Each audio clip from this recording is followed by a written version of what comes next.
Hi, this is Sarit Switzer, and welcome to the It Is Taught podcast, a podcast devoted to the teachings of Rabbi Shneur Zalman of Likkutei as recorded in his most famous work, the Tanya. My hope for this show is to make these teachings accessible and relatable to the average person, regardless of prior Jewish education or affiliation. The episodes follow the prescribed daily study portions and are meant to serve as practical lessons in how to live your life as your true self and develop an authentic and powerful relationship with your Creator. I have personally experienced the effects the study of this work has had on me, and I'm excited to share what I can of this knowledge with you.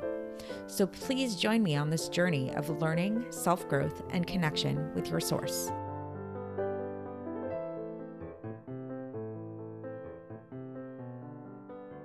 Hi, and welcome to the It Is Taught podcast. This is episode 184 for the 24th of Iyar in a leap year.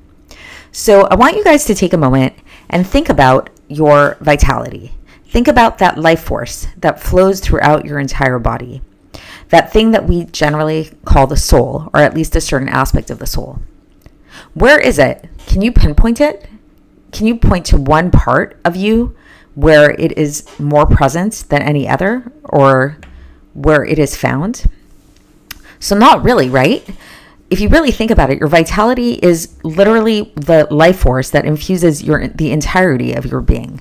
It's equally present in your pinky toe as it is in your eye, as it is in your stomach, as it is in your hand, or any other part of your body that you wanted to think about. Nevertheless, what we're going to be talking about today is how, on the one hand, while our vitality is equally infused inside of our entire being, there is one place in which we can somehow perhaps say that this vitality is a little bit more present, quote unquote, than in any other place. So can you think about where that might be? So what might come to mind for you initially is the heart. You might think that that's where your vitality is really dwells, because the heart is what's keeping us alive, what's pumping blood throughout our body. So there may be some truth to that, but I'm actually not thinking of the heart. I'm actually thinking about the brain.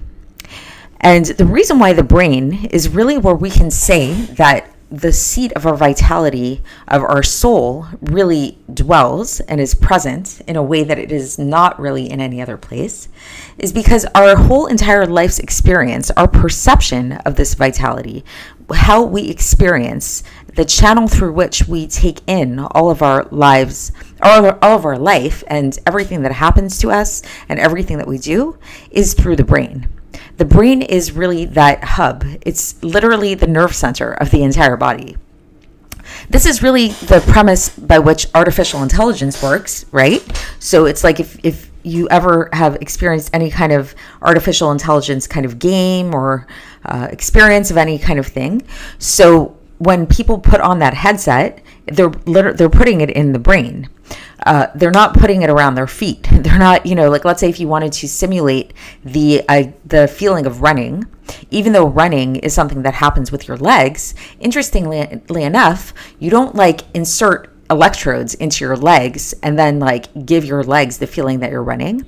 You would actually do something with the brain. You would actually put on some kind of headset that would stimulate your visual center, stimulate your eyes, or maybe even electrodes, this is going even beyond artificial intelligence, but in different psychological studies where people's electrodes are stimulated. So this really is what we focus on. We focus on really using that brain. We recognize the idea that our entire life's experience is through the brain.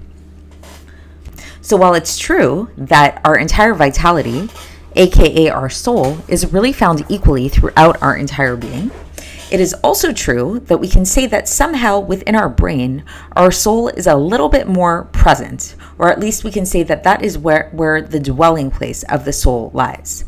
So why am I bringing this up, and what is this related to? This is related to something which we had actually learned about earlier in Tanya, and I will bring that up soon. But it's also a good way for us to understand the concept that while on the one hand, we say that God is everywhere and in everything, and that's really a basic premise of our understanding of God according to Judaism. But on the other hand, we also know that there's a very core principle in Judaism that there we have something called a Beis HaMikdash. We have a Temple Mount. There's something called the Holy of Holies. And there's Jerusalem. There's Israel. Like, space here in this physical world does play a very prominent role. We say things like the air in the land of Israel makes people smart. We say that God is like more present in a way in the land of Israel, and especially so in the temple in Jerusalem, and especially within the Holy of Holies, within the Temple of Jerusalem. So this might seem at first like kind of like a contradiction or a paradox. And it points to some deeper philosophical kind of questions, like, if God is really everywhere and in everything, then why do we even need to keep Torah at all? Why do we have to do mitzvahs? And so the way that we're going to come to understand this by looking at today's text is that this really does parallel the process by which the soul is inside of our bodies, the vitality of ourselves, how we experience this vitality. That similarly to the way that we say that our entire vitality, our entire soul is infused inside of our entire body. On the other hand, we can also at the same time recognize the fact that within our brain, that is the seat of the soul. That is the dwelling place of the soul. And so similarly for God, yes, the entire world is filled with God. There is no place devoid of God. God is literally the vitality of the entire world. He is what is keeping the world in its existence. Nevertheless, there's a brain, so to speak, of the world as well. And there's a place through which that vitality all is channeled through. And that place, as we'll learn, is the Holy of Holies. So this is the topic of today. This is what we're going to be learning about, is this interplay between these different levels of God, so to speak, and as it relates to the different levels of our soul in terms of the manifestation of it. And as we'll see, is that we can really think about this in terms of three levels. So in terms of the soul, what this would mean is that there is the essence of the soul, which is really devoid of any space at all. It just is in its essential way.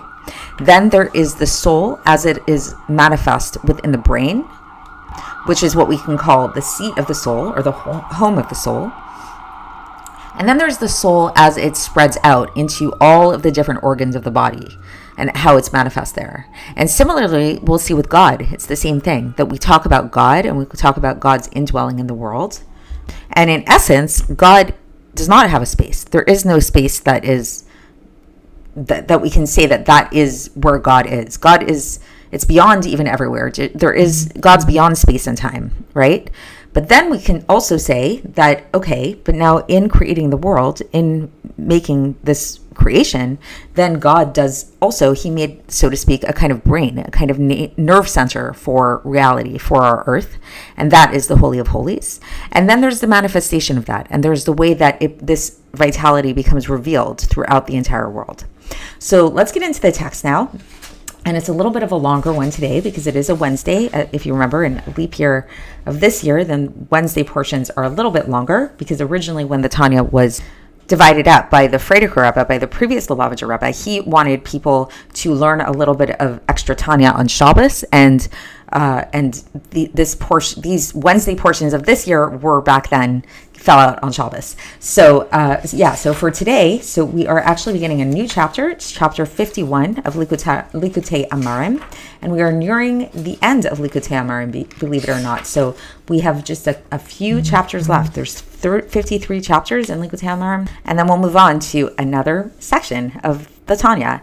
So for now, so here we go. So this is the beginning of chapter 51 of Likkutei Amarim.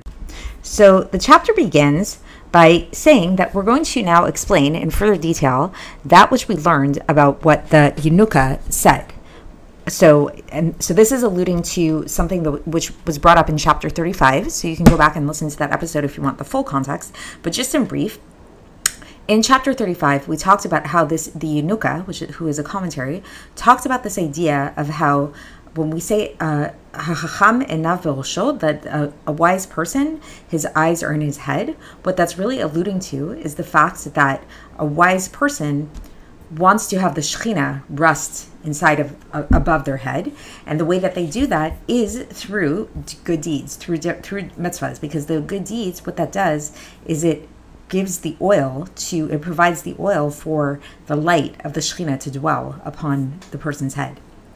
So the Alter Rebbe here, now in this chapter, is going to say that now, first we have to explain a little bit, in order to understand this concept a little bit more, about what do we mean by this idea of the resting of the Shekhinah in the Holy of Holies. So there's this idea that is taught that that the Shekhinah dwelt in the Holy of Holies, in the Kodesh HaKadoshim, in the Beis HaMikdash.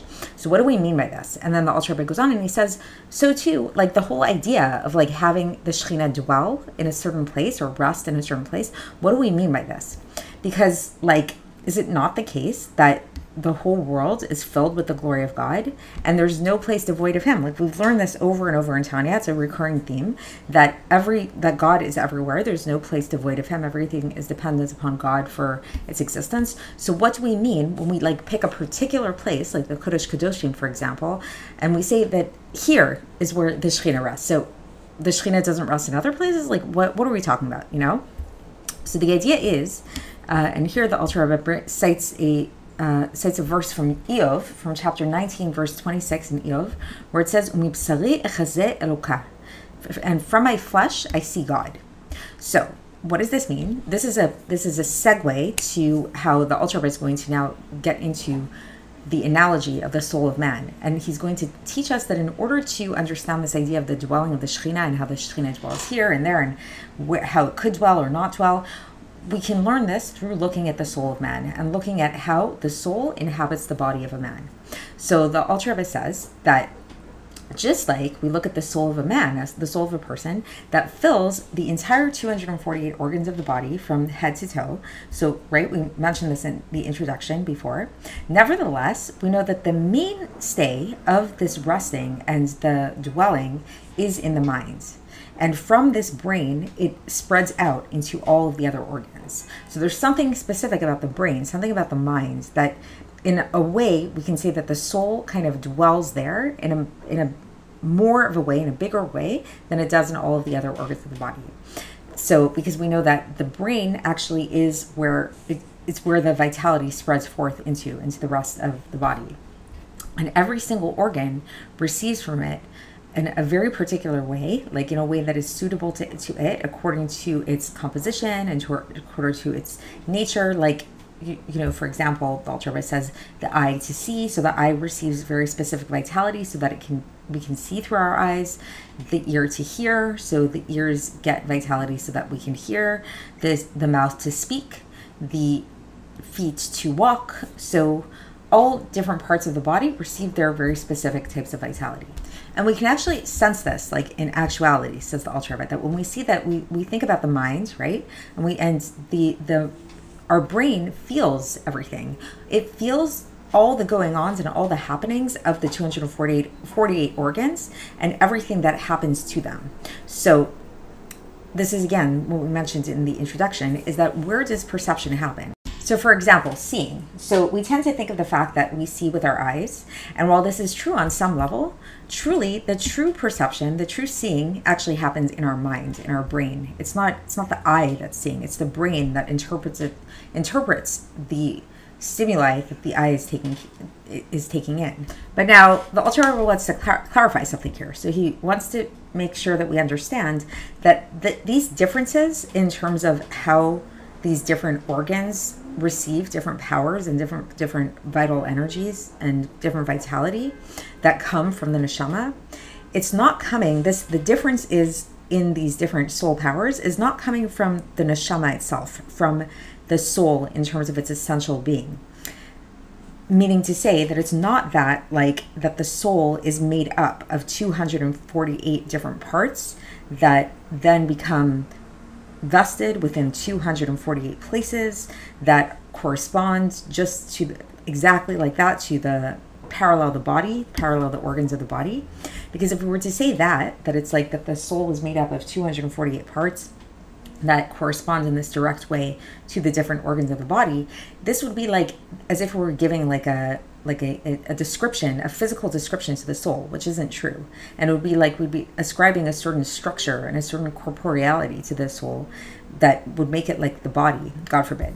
But that's actually not true at all, because the truth is that the soul is really one essential essence, one spiritual essence, which is simple and which is devoid of any kind of physical image or any kind of limitation or any kind of dimensions or anything like that, any corporeality at all, in terms of when we're talking about its essence and what it really is. And so thus we can't say about its essence, when we're talking about the essence of the soul, we can't say that it's like found more in the mind, in the brain, in the head than in the feet, because the actual essence of the soul is like, it's not bound by any of these limitations, and it's in every single part of the body equally. So rather, what is happening, what's going on, is that we find that there are actually 613 different types of soul powers and different types of vital forces which are found within the soul itself. And then these 613 soul powers come out into revelation in order to give vitality to the 248 organs and the 365 sinews that are in the body, by way of them being vested, these different organs and sinews being vested in the vital soul, which also has 248 and 365 different powers and vital forces. So let's just break that down a little bit. So basically what the Alter Rebbe is saying is that he's saying that we shouldn't mistakenly think that the soul is like, we can break it up into a whole bunch of different parts, and it's like, okay, here's like the seeing part of the soul, here's the hearing part of the soul, here's the walking part of the soul, and all of that stuff, because that's too corporeal, that's too physical, and that's not what happens, that's not what's going on in the soul. The soul itself is actually just one unified essence, and it's much more simplified than that. It's devoid of these kind of descriptive definitions of like what we think of when we think of an eye, when we think of a foot, when we think of those kind of things. However, what is going on in terms of the soul is the soul does have these different powers within it, and these powers are actually made up of 613 different powers and different types of vitality, which come out from the concealment of the soul and become manifest in the body in order to keep the body alive. And so now these 613 like soul powers, so they flow into the body. And about this flow that is flowing into the body, the sages taught that the main dwelling place and the resting of this flow, of this energy moving down and revelation, is in the brain, which is in the head. So this is where we see that there is something special about the brain. So it's not that the soul is more in the brain than in any other part of the body. It's just that the flow of revelation is greater than there. And that's why, since there's a greater flow in that area in the brain, then the brain, like that area of the body, is the first one to receive this power and this vitality that it needs in order to be fulfilled and in order to have the right composition. And so how does this manifest in the brain? This is the Chokhmah, Bina, and Das of a person, the wisdom, understanding, and knowledge, the three intellectual attributes of the brain, as well as the power of thought and everything that is involved with intellect, with the brain. So it's kind of like this area of the mind is, in a sense, more powerful than any other part of the body, not because the soul is there more than it is in other places, but it's revealed more. It's like the power of vitality is more revealed. And not only that, but even when we talk about the actual hamshacha, the drawing down of this life force into all of the other organs, then this stream of vitality that goes to all the other organs is still included within the brain. So it's like we were saying, that it's like, yes, we have a vital force that's in our hands, in our feet, in our mouth, in everything, every single part of us.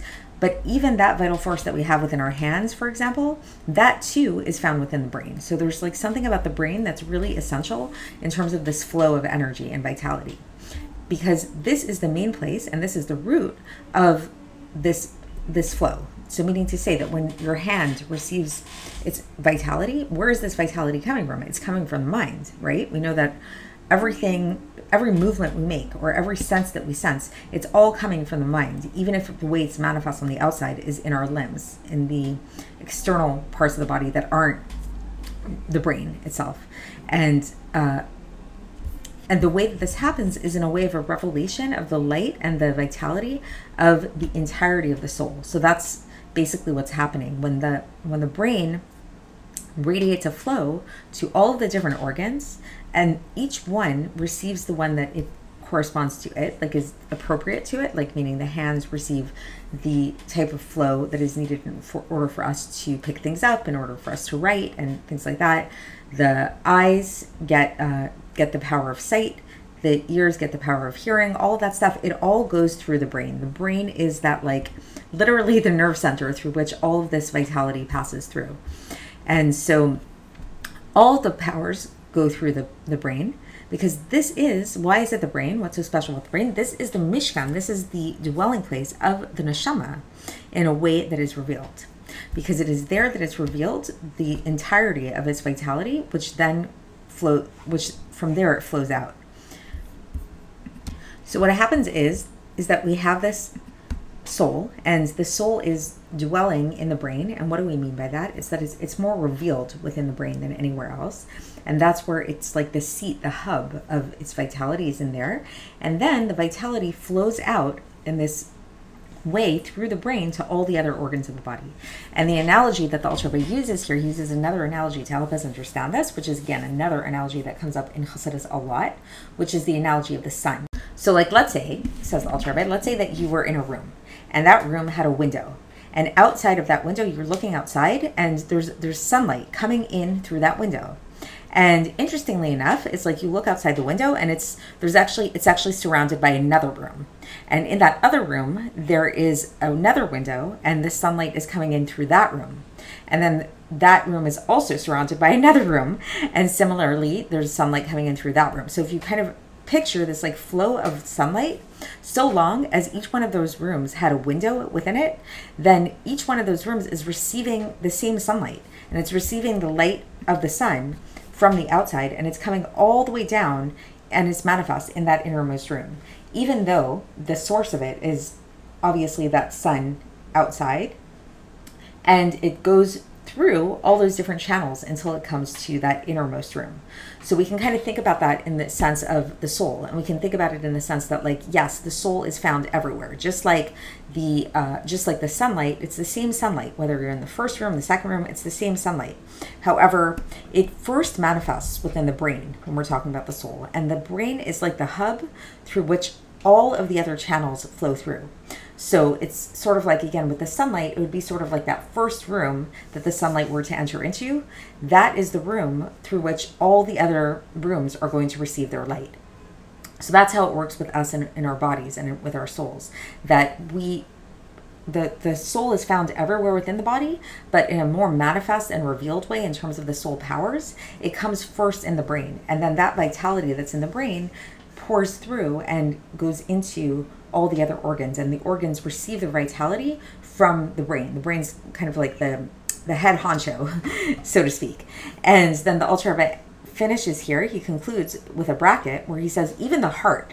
So we began in the introduction, we said that maybe the heart is the most vital part of the body, and we said no. The heart also receives from the brain. And this is how we can know that actually by nature, the brain actually rules over the heart, as we explained above. So this is an interesting point to leave off with, which is just kind of like this reminder to us that when people talk about human nature and, we are slaves to our heart and to our passions and everything, this is a really good reminder to us that that's not the case. And that in fact, on a true deep level, the true vitality is in the brain. And truly we are, over and above all else, yes, we're physical creatures. Yes, we're emotional creatures. Yes, we are creatures of passion and bodily needs and things like that. But really, truly, if we want to go back to where are we getting our vitality from, it starts in the brain. And so ultimately we are more cerebral creatures by nature. And so this is something interesting to think about, just in a more psychological way, I guess. And then also, again, we can see this as really an analogy, and this is where the Alter Rebbe is getting to with all of this, of seeing God and understanding how God's vitality is manifest here in the world. Because once again, yes, God is everywhere in the world. Of course, there's no place devoid of God. Nevertheless, we do have holy places. We do have certain places that we designate and that we say God is dwelling in those places, like more so than in other places, so to speak. How could that be? Because we can understand it by understanding the brain. So it's sort of like those places which are like the places that God dwells in, like the Kodesh Kadoshim, the Holy of Holies, for example. That's where the entire vitality of the entire world comes from. It gets channeled through that place. So it's a little bit esoteric, all of this. I do understand that, but hopefully this was somewhat clear. And we will continue along these lines tomorrow, and I will speak to you then. Thanks for listening to the It Is Taught podcast, hosted by Sarit Switzer. This podcast is dedicated in loving memory of my maternal grandfather, Avraham Yitzchak ben Binyamin HaKohen of blessed memory. Music by Shoshana. If you enjoyed this episode and would like to support the show, please share it with others and subscribe on YouTube, Apple iTunes, Spotify, or wherever you listen to podcasts. And make sure to leave us a 5-star review. To find out more about the It Is Taught project, including more information on my soon-to-be published book, please visit our website, itistaught.com. To catch the latest from me, follow me on Facebook, Instagram, and Twitter. Looking forward to speaking with you tomorrow, and until then, have a great day.